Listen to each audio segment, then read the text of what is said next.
The day Clara chose to marry her first love, the hospital placed a call to her, asking if she would come to see me. She disconnected the call immediately, her irritation a palpable thing even over the line. Later that afternoon, as she sat in a sterile waiting room, a doctor informed her that the heart surgery for the man she had just sworn her life to had been a resounding success. Overjoyed, her new husband insisted that they had to thank the family of the donor who had granted him this new lease on life. He asked her best friend, Sarah, to look into the matter. While checking the official donor information a few weeks later, Sarah's face went pale. Her voice was a strained whisper when she finally spoke. "Clara, the signature here, in the family consent section, it's your handwriting. The donor? It was Leo." A sharp, high-pitched crack echoed in the silent room. The priceless imperial green jade amulet in Clara's hand, an amulet she had bought to ensure her new husband's safety and health, slipped through her numb fingers and shattered into a dozen pieces on the polished marble floor. It was only then, staring at the green fragments, that she realized she had irrevocably missed her last chance to see me. A grand, opulent wedding was in full swing at the five-star Golden Hotel. Media outlets from across the city were present, their cameras capturing every moment, streaming the lavish spectacle online for the world to see. Amidst the joyful atmosphere of clinking glasses and soaring orchestral music, a single, sharp voice suddenly sliced through the celebratory din. "Clara, did you replace your husband so quickly? Is this your lover finally moving up the ladder?" The accusatory question was thrown by a young reporter standing near the front of the gathered crowd.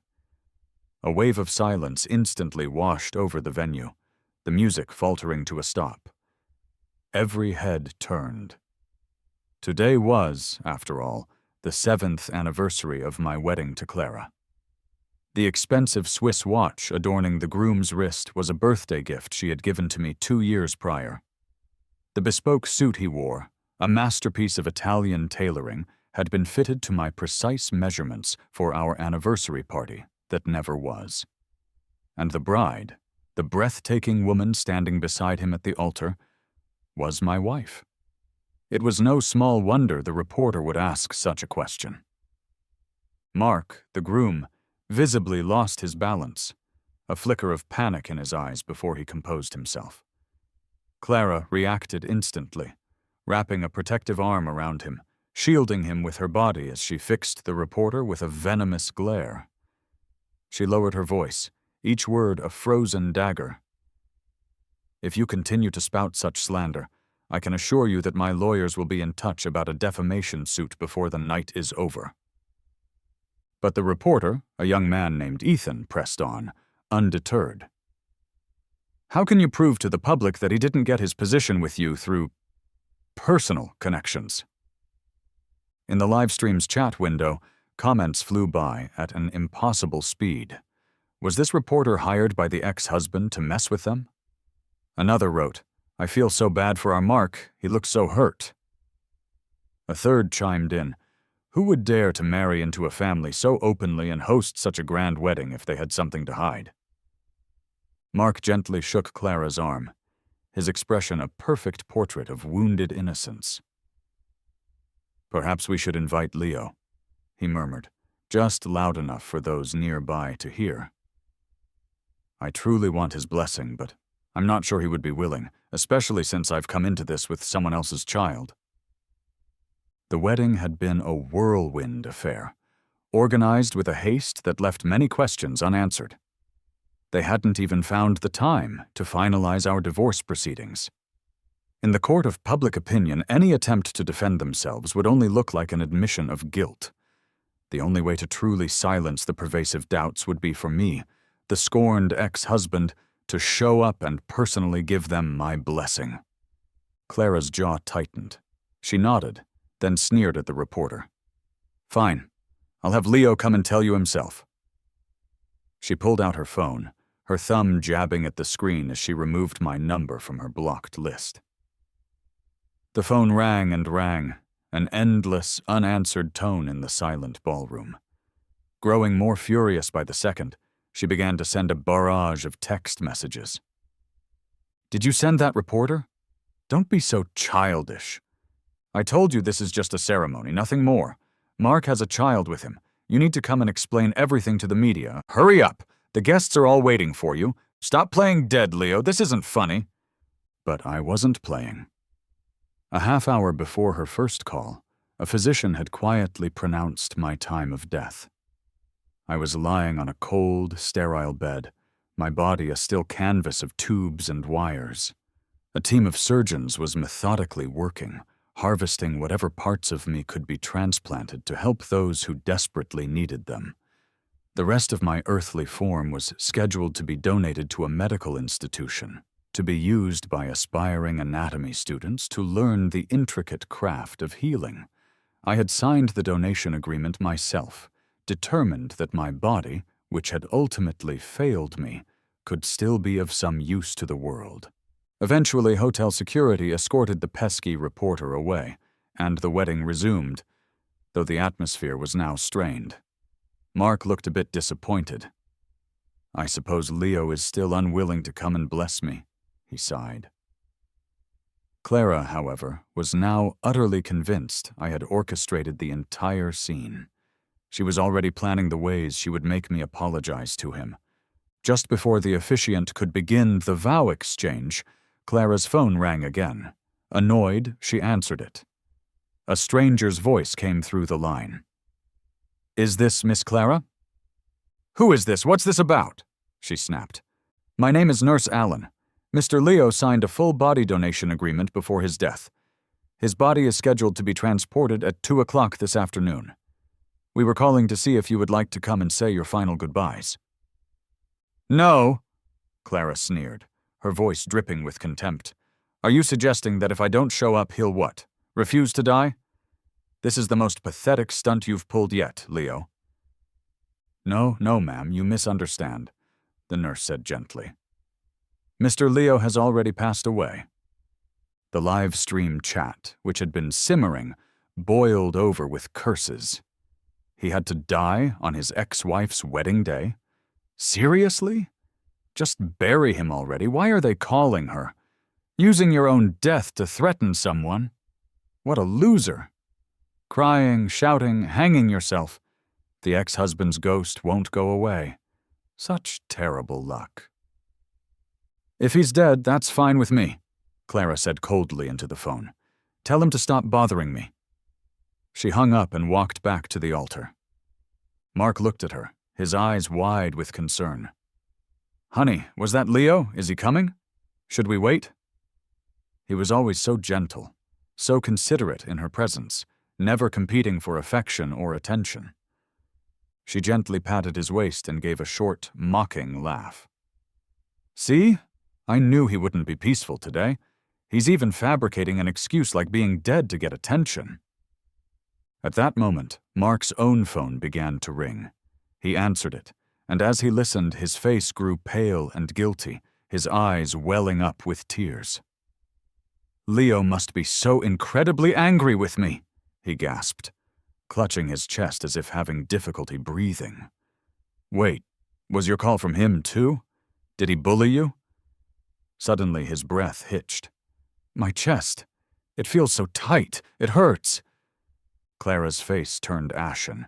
She immediately forgot everything else, helping him run from the altar, through the confused guests, and out to the car, leaving her own wedding in utter chaos.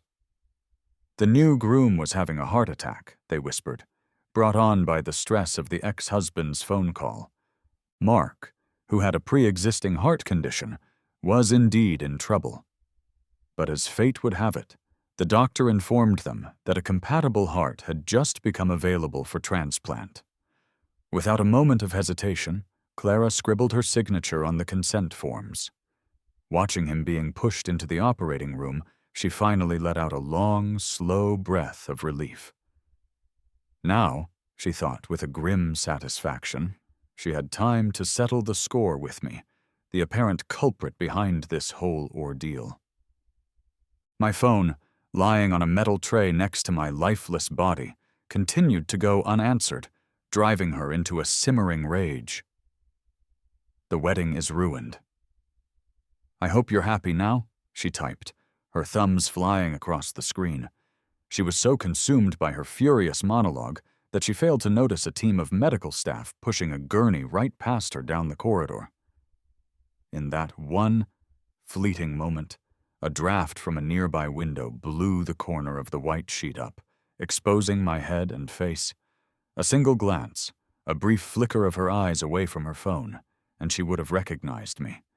But her attention was entirely elsewhere. After what felt like a lifetime, a surgeon emerged from the OR, announcing that the procedure was a complete success. Mark was moved to a private recovery ward. When he woke up and saw Clara sitting by his bedside, he began to cry weakly. I almost didn't see you and my son Daniel again. Seeing his profound vulnerability, Clara's heart melted. She comforted him, whispering, We have a long time ahead of us. Your health is the most important thing now. Just cooperate with the doctors, and we'll get you out of here soon. On the day of Mark's discharge from the hospital, they presented the surgical team with an expensive thank you banner. The lead surgeon waved it off with a humble smile. Don't thank us. Thank the volunteer who generously donated the heart. Mark tugged on Clara's sleeve, his eyes earnest. The doctor is right, honey.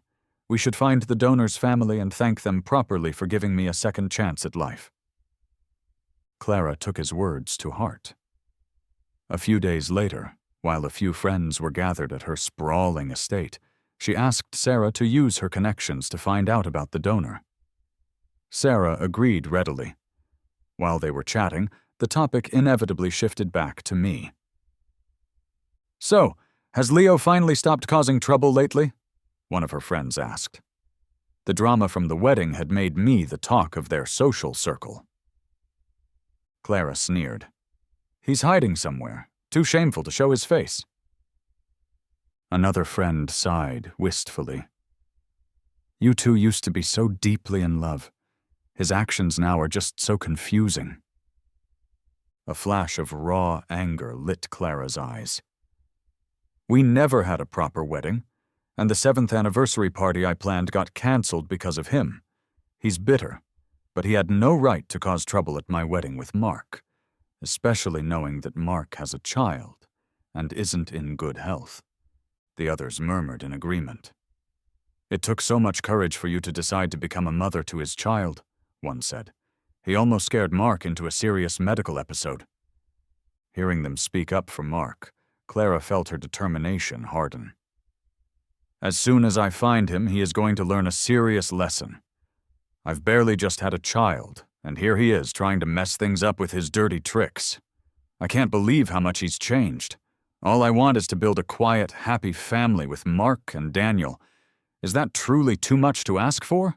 Why can't he just see things from my perspective for once? But I was dying. I had tried to tell her, but she wouldn't believe it. She believed Mark, but not me. The day I found out my leukemia had relapsed, I ran into Mark at the hospital, alone. Without Clara by his side, he dropped his gentle, fragile demeanor. With an innocent look on his face, he spoke loudly enough for everyone in the waiting room to hear. Leo, are you here for treatment?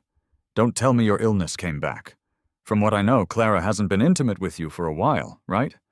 Anyway, for the past 2 years, it's been me who has been sharing her bed. His eyes glinted with pure smugness. The last time Clara and I had been together was over 2 months ago. I had just returned to the country, and we spent the night at her parents' house after a family dinner. That night had been perfect, like we were newlyweds again, wrapped up in each other's arms. Not long after that, I started getting persistent fevers. Mark eyed the diagnosis paper in my hand, his expression shifting before he leaned in close to challenge me.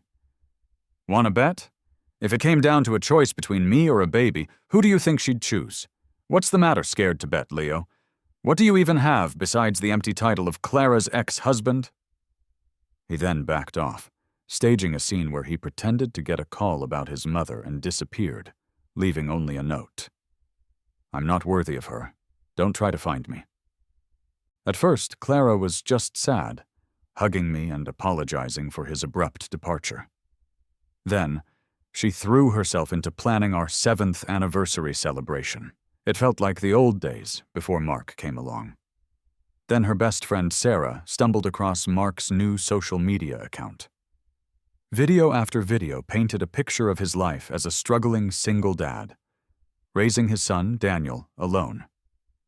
In one video, he held up Daniel's birth certificate. The mother's section was blank.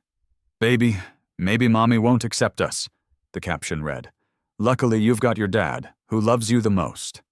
Clara watched that video on a loop, shaking, unable to sleep. The next morning, her voice was hoarse as she told me she'd booked a flight to go and bring him back. As she left, she handed me divorce papers. "Leo, let's just have a fake divorce. The kid is innocent. I don't want him to face judgment when he's older. We can remarry later." I felt a coldness spread through me that seemed to start in my bones. Just the day before, she had whispered in my ear, "Leo, let's adopt a child. A boy or a girl, one is enough." We didn't have any children of our own because of her health issues, a fact I had always taken the blame for publicly to protect her pride. I stared at the divorce papers. "So you've really thought this through?" "Sign it. I have a plane to catch," she urged. "What if I told you my illness is back? That I'm dying?" She rubbed her forehead, her eyes full of disappointment. "He has a child, and you say you're dying. Both at the same time? If it's true, go see a doctor. I will cover all your medical expenses." She believed him without reservation, while I was seen as irrational. She lost all patience. "I cannot let Mark's child grow up without a mother. Just get better and stop with this nonsense." Detaching from everything, I signed the consent to forego treatment and checked myself into hospice care. In my final moments, the hospital asked me to contact a family member.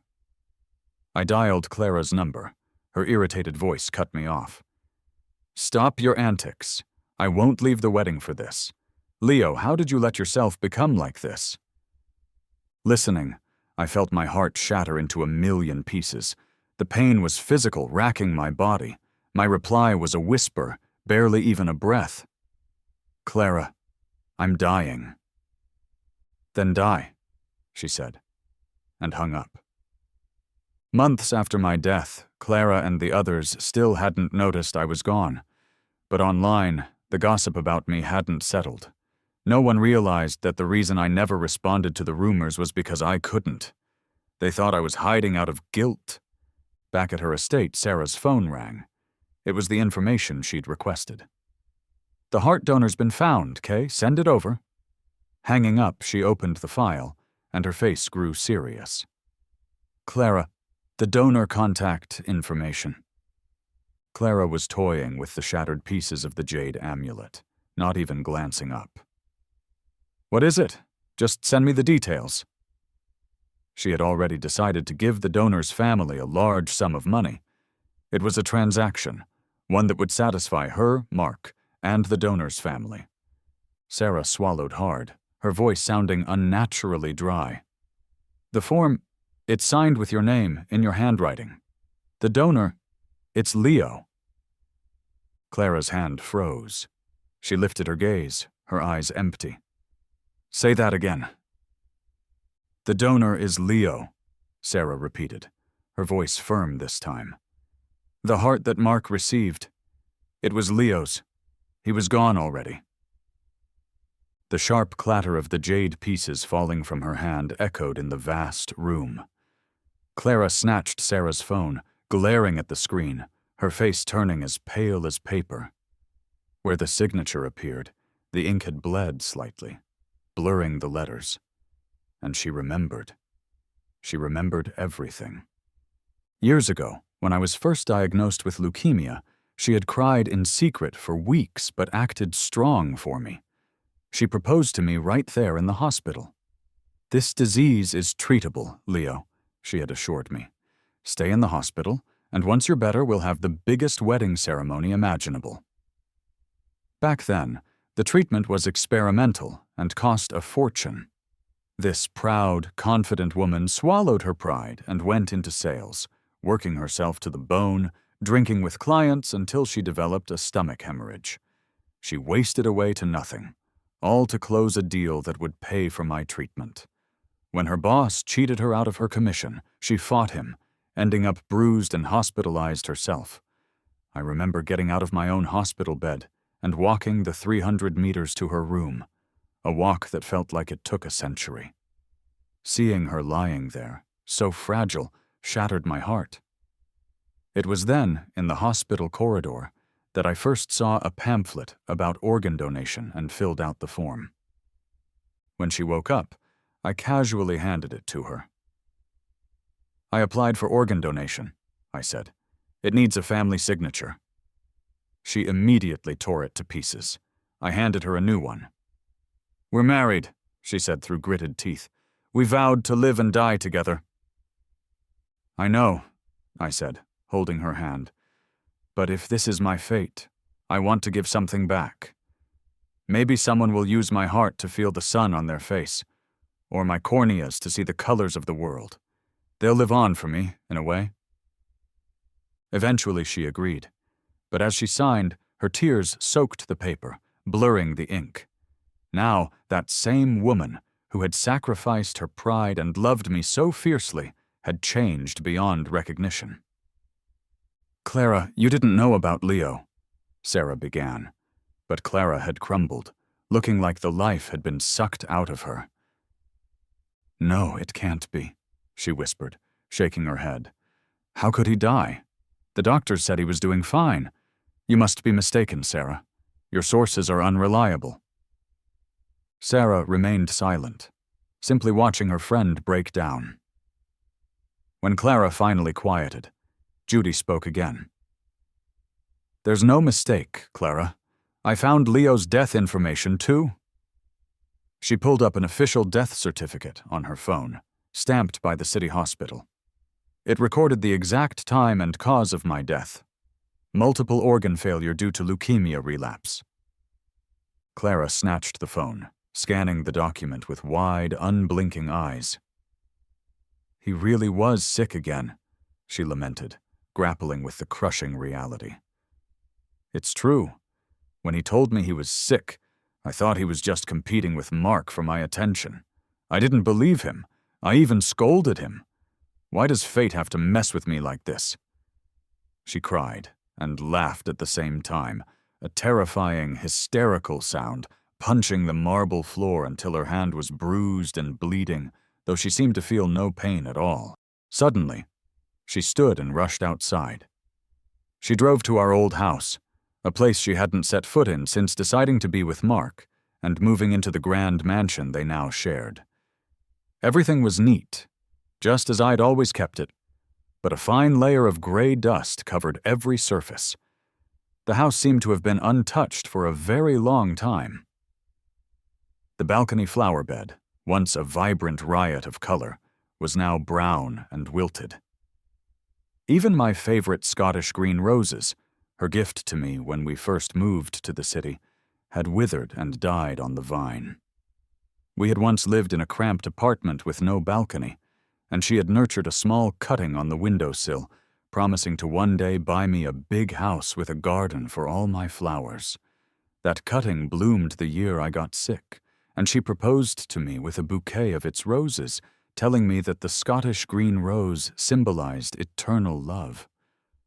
My heart belongs to you alone, in sickness and in health, till death do us part. Now, that same rose was dead. "Clara, there's a medical record here," Sarah said softly, holding a file she'd found on my desk. Clara's hands trembled as she took it, pulling out test results and reports. A single diagnosis sheet fluttered to the floor. She picked it up and nearly collapsed, with Sarah catching her just in time. She rushed to my study to find my old medical files, which she had kept like treasures. Placing the new report side by side with the old ones confirmed the bitter, undeniable truth. Sarah turned ghost white. It had been her who had found Mark's social media account and shown it to Clara. So Ben's single dad act was all a lie, she whispered. Clara, I'm so sorry. I didn't mean to cause all this trouble. If I hadn't shown you that video, you and Leo would still be happy together. Clara sat motionless, drowning in her thoughts. Her phone buzzed. It was Mark. She ignored it. After what seemed like an eternity, she rose and began to go through my belongings. The bedroom closet was completely empty of my things. When I had decided to leave her, I packed up everything of mine and told her I was moving out. The useless items were discarded. She couldn't find so much as a single photograph of me. They tried the hospital to get the last security footage of me, learning that it was the very same hospital where Mark's surgery had taken place. On our wedding day, he had gotten his new heart, and I had departed this world. But the hospital monitor only kept a month-long record, and the footage had since expired. Sarah did manage to obtain my hospital records and reached out to the medical staff who had been involved in my care. A nurse recounted that day with a heavy heart. He was very calm. He just wished to see his family one last time, but after he made a phone call, he went completely pale. He quickly signed the consent form to stop treatment. We suggested he reconsider, but he insisted he wanted to pass on peacefully. At this point, Clara saw the emergency medical record. It detailed the entire process, from when my condition worsened to when I was pronounced dead. 10:25 a.m. Signs of multiple organ failure appeared. 11:05 a.m. Patient briefly regained consciousness, tried calling his family to communicate his condition, but the call was hung up. Heart rate dropped to 40 beats per minute. Blood pressure unreadable. 11:37 m. Patient showed a flat line on the electrocardiogram. Major artery pulse disappeared. No autonomous breathing. She began to pound her head with her fists, then crouched down, sobbing uncontrollably into her hands. My personal belongings, she learned, had been taken by a friend who had also contacted the Red Cross on my behalf. So I had left nothing behind. Sarah, seeing her friend's pain, quickly changed the subject. Clara, did Leo have any close friends? Clara just shook her head. My life had revolved completely around her. She flipped through Mark's medical records again. None of the documents indicated any biological connection between him and his supposed son. Was there any DNA testing done on him and the child? The lead surgeon denied it. No, that's outside our scope of work. Leaving the hospital, Clara drove straight to the Red Cross, hoping to find any information about my final days. Halfway there, her assistant called. Clara, there's news about Leo. Where? The caller hesitated. It seems he's at the Museum of Life Sciences. Clara, it's all over the internet. Haven't you seen it? Her assistant sent her a link to a live stream. When she opened it, she saw the reporter, Ethan, broadcasting from inside a large hall, standing next to a human anatomical specimen. This body donor beside me is Joseph, the reporter was saying. The ex-husband everyone has been talking about. The netizens in the chat were skeptical. So is this ex really dead? I have my doubts. Feels like the reporter is trying to clear the ex's name. The camera focused in on the specimen, displaying my intricate network of bones and nerves. Does it look like him? Clara asked Sarah, her voice a choked whisper. The face had been altered beyond recognition by the plastination process. The body shape resembles him, but I can't be sure, Sarah replied. Clara rushed to the garage. I need to see this. In front of the specimen, a museum guide was explaining the details to a group of students. The cameraman zoomed in as the guide spoke, pausing at the chest area. The teacher's chest cavity is empty, the guide explained somberly, because his heart was donated to a patient in need, extending another life. According to the records, upon learning his old illness had returned and his days were limited, he decided to donate all usable organs. Clara, watching the stream while driving, slammed on the brakes upon hearing this last part, crashing her car into a roadside barrier. Blood trickled down from a large bump on her forehead. Sarah, who had been following closely behind, stopped to check on her. "Irene, should I take you to a hospital?" Clara waved her off, letting Sarah help her out of the car. "Take me to Leo, quickly." As they sped toward the museum, Felix's stream continued. The camera showed the empty chest of the specimen. Clara stood silent, staring at the vacant area where a heart should have been, turning paler by the second. The guide gave a final summary. He was a very caring individual. His donated organs aided 13 patients. In life, he secretly supported impoverished students and critically ill patients. In death, he donated all his remaining assets and even his own body for the public good. The chat raged with disbelief. The camera paused on a small note displayed nearby. "It was my handwriting. The world is too beautiful. 20+ years haven't been enough for me. To my dear medical students, good luck. I hope you'll one day cure the incurable, sparing others from suffering. Leo." I had written it 7 years ago, when she loved me fiercely, and I was still fond of this world. Clara stumbled into the Museum of Life Sciences just as the reporters were leaving. The hall was quiet now. The specimens were displayed in large, transparent cases. The moment she saw it up close, she knew it had to be me. She pressed her hands against the cool glass of the display cabinet door, her body slowly sinking to the ground until she was kneeling, stretching her arms out as if to embrace the specimen inside. But the unyielding door stopped her. Utterly defeated, she looked at the lifeless form inside, her whole body trembling. She tried to speak, but only a raspy, painful gasp escaped her lips. She began pounding her head in frustration. Her bizarre actions caught the attention of the museum staff. A guard approached to restrain her. "Ma'am, please control yourself." Clara looked up, her eyes filled with a sorrow so deep it was bottomless, but she didn't utter a single word. Sarah stepped in to explain her connection to me, evoking a wave of sympathy from the staff, who then let her be. It wasn't until the museum was about to close that she finally spoke, her voice a hollow echo in the empty hall. "My husband is gone." Her phone rang again. It was Mark. This time she didn't hang up. She picked up the call. "Where are you? Are you still at Sarah's? When are you coming back?" "I've had a bit to drink, but I'll be home soon," Irene said, getting up from the ground, her tone surprisingly calm, though a terrifying chill in her eyes betrayed the turmoil raging inside her. She wrapped her arms around the display cabinet one last time. "Joseph," she whispered, "I need to take care of some things first. Once I've dealt with them, I'll definitely be back to make it up to you." When Irene entered the door of their mansion, Ben rushed over. Seeing the scars and blood on her face, he paled and cried out, "What happened to you?" "Nothing, I just took a fall." He immediately fetched a first aid kit to help her clean up. Irene pulled him to sit down on the sofa. "No rush. It's not like I'm dying. I'm quite sturdy now. It's all good."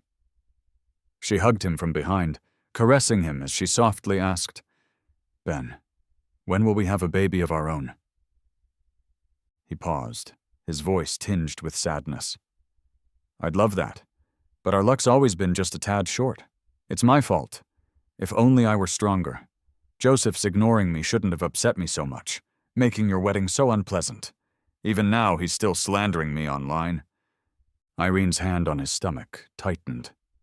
She whispered in his ear, her voice still gentle. "Ben, tell me, is that child really yours?" His expression changed instantly. "You don't trust me?" I do," she said, closing her eyes, a cruel sneer forming at the corner of her mouth. That jade piece I had, I accidentally broke it. You think there's any truth to that saying about broken jade? That it shielded me from disaster? Disaster? She suddenly hissed, pushing Ben away with shocking force. He went crashing onto the marble floor, yelping in pain. He looked up at her, his face a mask of grief. What's gotten into you? How dare you ask me that? She said, walking over to kick him squarely in the stomach. He clutched his belly, curling up in the corner and shivering. Stop with that pathetic act. It's disgusting. Is there anything you want to confess? My husband is only Joseph. Does it hurt? She asked, yanking his hair, whispering in his ear. You feel pain too, huh? Her face twisted, her smile becoming cruel. Do you know my husband died? Ben's eyes darted away, and he lowered his head. You knew, she said flatly. Don't freak out. He died, and you're living with his heart inside you. Does that feel good? I'm sorry. I didn't know. I didn't mean to. This is a medical accident involving Joseph. I shouldn't have to bear that burden. You should go after the hospital. The two people who were inseparable yesterday were now sworn enemies. Irene merely watched him calmly as he blubbered his excuses. He thought she'd been persuaded. Struggling to stand, he said, We'll fight for justice for Joseph together. A sudden, sharp slap echoed through the room. He looked up in shock as Irene grabbed his chin, a slight, terrifying smile playing at the corners of her eyes. Going to the hospital to get justice? Are you trying to make me a troublemaker in the hospital? Joseph hated that kind of unreasonable behavior the most. Are you trying to make him look down on me even more? No, it's not that, he stammered, breaking out in a cold sweat. You still haven't answered me, she said, her voice dropping to a whisper. What about the kid you mentioned? How did I find out that his DNA doesn't match yours at all? Honey, I was wrong. I just love you too much. I was jealous of him, jealous of the wonderful past you two shared. We'll have a child of our own soon, I promise. She turned on the faucet in the nearby bar, pressing his head into the sink and letting him struggle underwater until there was barely a sound left. Then, she let go. Before leaving the room, she kicked him a few times in the groin for good measure. She just watched coldly from the doorway until he fainted, then walked away. Under the cover of night, Irene went back to our marital home. She tossed and turned in bed, scrolling through her phone. Someone had posted a long, detailed article clearing my name, talking about all the charity work I had done over the years. Many people I had helped also spoke up. At the same time, a flood of information about Ben's past was surfacing. He had dropped out of middle school, worked as a male model at a karaoke bar, moved in with a sugar mama, and then gotten plastic surgery after being beaten up by her husband. The dirt on him was incredibly detailed and came with photos. He had even paid people to attack me online, leading the public to bully me. The tide of public opinion turned viciously against him, and by extension, against her. But the one to blame is the cheating woman, one comment read. If it weren't for her, the original husband wouldn't have suffered so much. Irene looked at the comments, muttering to the empty room. Yeah, I'm the one to blame the most. Joseph, just wait a little longer. I'll make it up to you for sure. Sarah sent her Ethan's contact info, but as soon as he heard her voice, he hung up. Irene had to wait near his apartment building early the next morning, finally catching him as he was about to leave. Ethan, I beg you, she said, her voice raw. Give me Joseph's belongings. Isn't this the high and mighty Irene? He sneered. Since when were you so humble? Irene fell to her knees on the pavement. I just want something of Joseph's to remember him by. Too late, Ethan said coldly. We followed his last wishes and cremated everything. Did he leave any message for me? He only wanted you to stay far away from him. That was his last wish. After her arrest, Irene donated her controlling shares in the company to a charity, fulfilling my final request. She was apprehended at the Museum of Life Mysteries, kneeling before my specimen, holding an unsent jade bracelet. When the police came, she was calm, surrendering quietly. Ben was the one who had reported her. When the housekeeper found him, he was barely alive. At the hospital, doctors determined his ribs were shattered and his spine was broken. He would be bedridden for the rest of his life. When Irene heard about his condition, she paused, then laughed until she cried. "He must live well," she said. "After all, he's using Joseph's heart." Before being taken away, she pleaded with the police and museum staff to let her touch me one last time, to put the jade bracelet on me. Her request was denied. She was sentenced to 5 years in prison for intentional harm. In prison, she tried to kill herself and left a will to donate her body, but she was saved by the guards.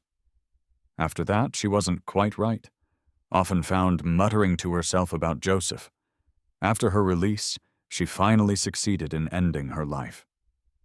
Fearing she'd be found too soon again, she hanged herself in a public hospital, leaving a clear note about her intentions. But it was still too late. When her body was found hours later, her organs were no longer viable for donation. Her grieving parents refused to donate her body for dissection. They only took her to the crematorium. For us, in this life and the next, we would never meet again.